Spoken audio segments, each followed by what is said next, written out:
Why is it that we don't trade with each other? Something that simple. We are unable to accomplish it because when you go to that boardroom table with a colonized mind, your thinking is colonized, the outcome is colonized. It is sickening.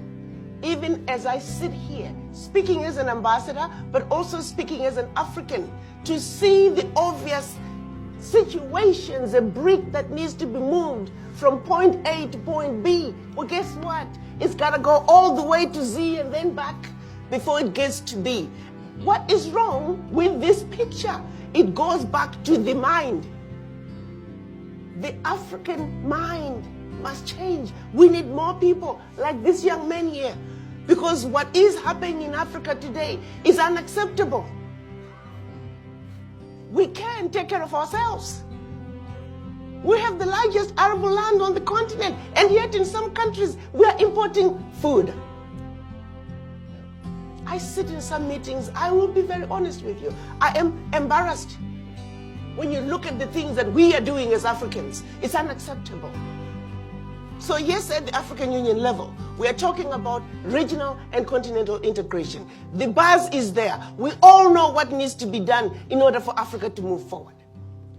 I know there are others who talk about corruption. Oh yes, we know. We got corruption within the country. But while we are working on corruption within our continent, we must also ask for that corruption that has always been there, that is coming from outside. Because that's another corruption that nobody is talking about.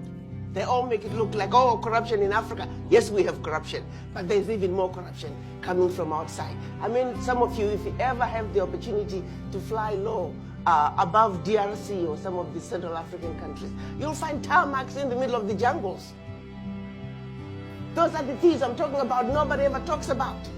Flight 737s are flying right into the jungles of DRC, picking up the minerals and flying right out.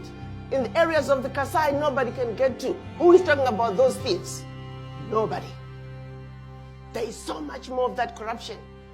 I was a tourist in Kimberley, South Africa, and flights were flying in and flying out, and I thought I was at the international airport. I asked our tour guide, I said, I didn't realize Kimberley, South Africa has an international airport. She said, oh, no. These are planes coming out from outside to pick up the minerals. I'm like, what?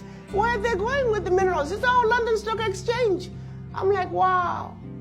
So how does South Africa, how does this, or what is it? Oh, no, they get royalties.